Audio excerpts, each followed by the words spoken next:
Hello guys, I am Aliki Reddy. Today I am discussing Hindu news పేపర్ని ఎలా prepare అవ్వాలి, ఎలా చదవాలి, ఏమేమి చదవాలి అనేది మీరు ముందు తెలుసుకోవాలి. యూపీఎస్సీ ప్రిపేర్ అయ్యే వాళ్ళకి ఇది చాలా ఇంపార్టెంట్. ఈవెన్ అదర్ కాంపిటేటివ్ ఎగ్జామ్స్కి కూడా ఏంటంటే యూపీఎస్సీలో మెయిన్ సిలబస్ని అవగాహన చేసుకోవాలి. యూపీఎస్సీలో సిలబస్ ఏమేమి ఉంటుంది? మెయిన్ హిస్టరీలో Indian history, medieval history, ancient, medieval, modern, art and culture, Indian society, geography, polity, IR international relations, economy, environment and ecology, science and technology, తర్వాత ఎథిక్స్. సో ఇలా చాలా మనకి వ్యాస్ట్ సిలబస్ అనేది ఉంటుంది. Main history, geography, polity, economy, ethics. ఈ 5 దీంట్లో మనకి news పేపర్లో మనం ఎలా చదవాలి? జాగ్రఫీకి ఇది ఏది రిలవెంట్, ఎన్విరాన్మెంట్కి ఏది రిలవెంట్, హిస్టరీలో ఏమన్నా కొత్తగా ఫెస్టివల్స్, ఇప్పుడు సపోజ్ తెలంగాణ సమ్మక్క సారలమ్మ జాతర, ఇంకేదన్నా జల్లికట్టు ఇష్యూ కానీ, ఫెస్టివల్ టైంలో సంక్రాంతి కాక్ ఫైట్ కానీ, ఇట్లా డిఫరెంట్గా ఫెస్టివల్స్, దాండియా, ఎక్కడన్నా లైక్ ఫేమస్ ఏమన్నా కల్చరల్ యాక్టివిటీస్ జరిగినప్పుడు అవన్నీ మనం హిస్టరీకి కనెక్ట్ చేసుకుంటూ ఉండాలి. ఇంపార్టెంట్ పర్సన్స్ అంటే 150 years, 200 years, అలాంటప్పుడు కూడా మనకి దాని గురించి మనం తెలుసుకోవాలి. అట్లా మనం కరెంట్ అఫైర్స్ని హిస్టరీకి ఇంటర్లింక్ చేసుకుంటూ ఉండాలి. జాగ్రఫీలో సపోజ్ వోల్కనోస్ వచ్చాయి, లేకపోతే సాయిల్ ఏదైనా చేంజ్ అయింది, అగ్రికల్చర్లో చేంజ్ అయింది, industry developments, national highways, environment చూసుకుంటే ఫ్లడ్స్, డిజాస్టర్ మేనేజ్మెంట్లు, ఫ్లడ్స్, న్యాచురల్ కలామిటీస్, ఇవన్నీ. తర్వాత సైన్స్ అండ్ టెక్నాలజీలో ఇన్నోవేషన్స్ కానీ, డిసీజెస్ కానీ, రీసెంట్గా ఎంపాక్స్ అని, ఇలా అన్ని సైన్స్ అండ్ టెక్నాలజీలో ఇన్నోవేషన్స్. ఎకానమీలో చూసుకుంటే రీసెంట్గా న్యూస్లో చూసుకుంటే మనకి ఇన్ఫ్లేషన్ అని వస్తుంది. ఇన్ఫ్లేషన్ అంటే ఉన్నదానికంటే ప్రైస్ రేట్ సడన్గా ఇంక్రీజ్ అవుతుంది. ఎస్పెషల్లీ ఫుడ్ ఐటమ్స్ చాలా ఫాస్ట్గా చేంజ్ అవుతుంటాయి కాస్ట్ ఒక్కోసారి.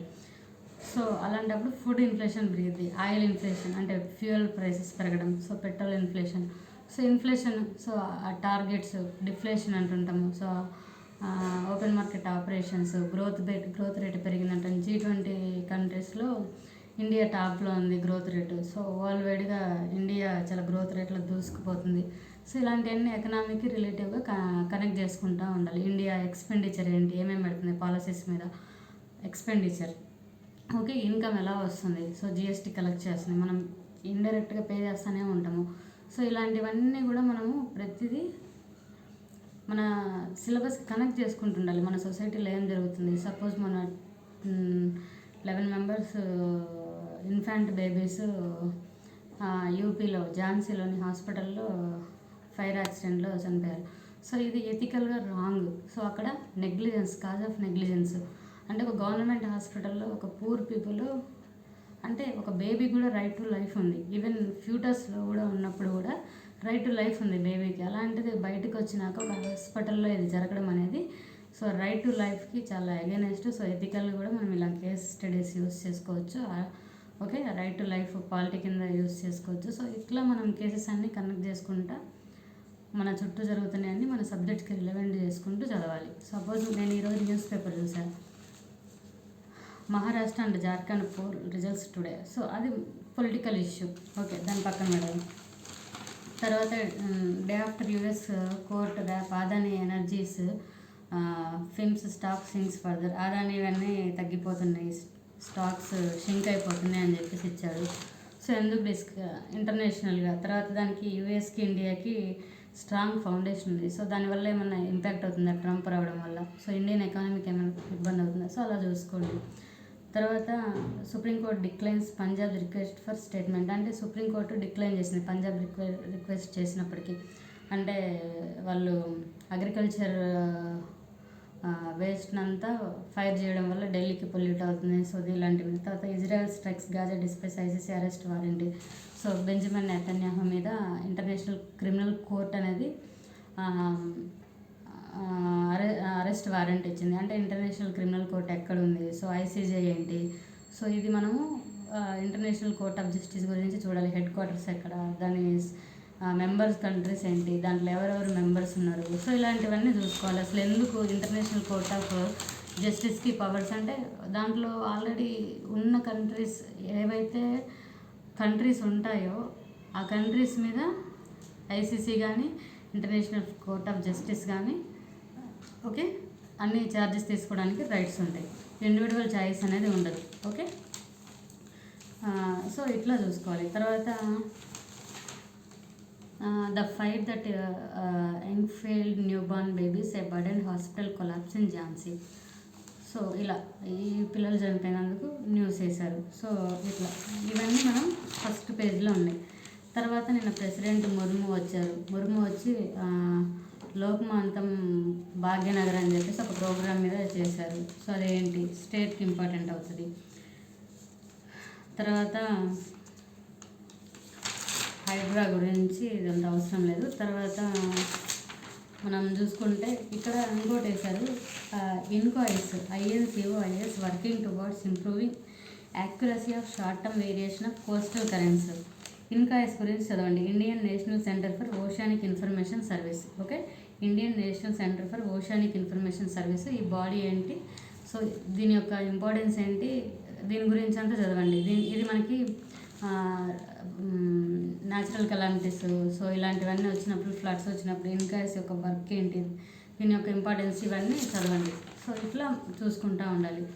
తర్వాత ఇంకోటి ఏంటంటే రీసెంట్గా హైదరాబాద్లో ఏఐ పవర్డ్ స్మార్ట్ గ్లాసెస్ అని చెప్పేసి డిజబిలిటీ ఉన్న వాళ్ళకి సో నావిగేషన్ అసిస్టెన్స్తో బ్లైండ్ వాళ్ళకి ఇచ్చారు ఏఐ పవర్డ్ స్మార్ట్ గ్లాస్ అని చెప్పేసి. సో దాని గురించి చదవండి. సో తర్వాత సో ఇట్లా king cobra western Ghats official gets a new name. So ఇట్లా కొన్ని న్యూ స్పీసీస్ కూడా వెస్టర్న్ ఘాట్స్లో, ఈస్టర్న్ ఘాట్స్లో వచ్చాయి, పలానా బయోడైవర్సిటీలో వచ్చాయి. సో అది వల్నరబుల్ ఉందా, IUCN రెడ్ లిస్ట్ అంటే so vulnerable IUCN red list ఇస్తుంటుంది. వల్నరబుల్ ఎండేంజర్డ్ స్పీసీసా లేకపోతే సో వాటి యొక్క స్టేటస్ ఇలా చూడండి. తర్వాత MK నారాయణ అని చెప్పేసి ఆర్టికల్ ఇచ్చారు. ఈయన చాలా బాగా రాస్తారు. సో ఈయన ఆర్టికల్స్ చదవడానికి ట్రై చేయండి. Understanding the changing face of extremist violence. Extremist violence అనేది చేంజ్ అవుతూ వస్తుంది. మనం మోడర్న్ హిస్టరీలో చదివినప్పుడు మోడర్నిస్ట్ ఎక్స్ట్రీమిస్ట్స్ అని చదువుతాం కదా, ఇప్పుడు వీళ్ళు మోడర్న్ ఎక్స్ట్రీమిస్ట్ వైలెన్స్ అనేది చేంజ్ అవుతూ వస్తుంది. సో దాని గురించి అని చెప్పేసి. తర్వాత democratic AI needs radically different approach అని చెప్పేసి AI వల్ల ఫ్యూచర్ జనరేషన్లో చాలా ఎంత పాజిటివ్స్ ఉన్నాయి అంత నెగిటివ్స్ కూడా ఉన్నాయి. సో దాని గురించి ఒక ఆర్టికల్ ఇచ్చారు. తర్వాత మొత్తం ఒక కేస్ స్టడీ ఇచ్చారు మొన్న పిల్లలు ఝాన్సీలో చనిపోయిన వాళ్ళ గురించి. సో తర్వాత ఇంకోటి ఇచ్చారు ఈరోజు, socialism in India means a welfare state not dictatorial dogma అని చెప్పేసి CJI ఇచ్చారు. CJI సంజీవ్ ఖన్నా. ఓకే, ఈయన ఏం చెప్పారంటే socialism here means that should equal opportunities for all, it's never prevented the private sector from investing. అంటే సోషలిస్ట్ అనేది మనకి ఇండియాలో ఆల్ ఆర్ ఈక్వల్ అనే కాన్సెప్ట్తో తీసుకొచ్చారు. సోషలిస్ట్ భావాలు, సోషలిస్టిజం అంటే జవహర్లాల్ నెహ్రూ థియరీ. సో దీన్ని అప్పటి నుంచి కూడా తీసుకురావడం జరిగింది. ఫస్ట్ మనకి సోషలిస్ట్ ఎకానమీ ఉండేది, అంటే క్లోజ్డ్ ఎకానమీ నుంచి మళ్ళీ 1999 ఎకనామిక్ రిఫార్మ్స్ తర్వాత మనం మిక్స్డ్ ఎకానమీ తీసుకున్నాం. అంటే ప్రైవేట్ ఇన్వెస్టర్స్ని కూడా ఇండియాలో సో FDIలు FPIల ద్వారా అట్రాక్ట్ చేసి సో బిజినెస్ ఆపర్చునిటీస్, ఎంప్లాయ్మెంట్ ఇవన్నీ డెవలప్ చేసుకుంటూ వచ్చాము. సో అట్లా socialism in India means a welfare state and also equality for all. ప్రియాంబుల్ని కూడా మనము అమెండ్మెంట్ చేయడానికి లేదు. Okay, without any disturbance of the basic structure of the Indian constitution. Okay, so add చేశారు 42nd కాన్స్టిట్యూషనల్ అమెండ్మెంట్ యాక్ట్ ద్వారా socialist, secular socialist అనే words add చేశారు. అంతకుముందు మనకి ఈ వర్డ్స్ లేవు. సో తర్వాత 42nd కాన్స్టిట్యూషనల్ అమెండ్మెంట్ ద్వారా యాడ్ చేశారు. సోషలిస్టిజం అనేది మీనింగ్ గురించి CJI గారు చెప్పారు. సో అది దాని గురించి ఒకసారి చూడండి. సో అట్లా తర్వాత క్లైమేట్ ఫినాన్స్ గురించి బాకులో చెప్పడం జరిగింది. సో అజర్బైజాన్లో రీసెంట్గా జరిగింది, దాని గురించి చేశారు. సో ఒకసారి అది చూడండి. తర్వాత వందే భారత్లో స్లీపింగ్ ప్యాటర్న్ కూడా తీసుకురావాలని చూస్తున్నారు. సో అలా ఇదొకటి పాత్ టు సెల్ఫ్ రియలైజేషన్, ఇది అంత అవసరం లేదు. బట్ ఇక్కడ ఏమి ఇచ్చారంటే ఆదిశంకరాచార్య గురించి ఈయన యొక్క ఉపనిషత్స్ ఈయన ఫిలాసఫీ ఏంటంటే అద్వైత ఫిలాసఫీ. మనకి హిస్టరీలో చదివేటప్పుడు చాలా ఇంపార్టెంట్ అద్వైత ఫిలాసఫీ, ఆదిశంకరాచార్య. సో ఇది ఒకసారి చూడండి, అద్వైత. సో ఈ ఫిలాసఫీస్ గురించి కొంచెం చూసుకోండి. ఇంకా మిగతా స్పోర్ట్స్ వస్తే అంత ఏం మనకి ఇంపార్టెన్స్ ఏం లేవు, ఏదైనా ఇంట్రెస్ట్ ఉంటే చూడండి. సో ఇలా న్యూస్ పేపర్ చదవడానికి ట్రై చేయండి. So thank you so much.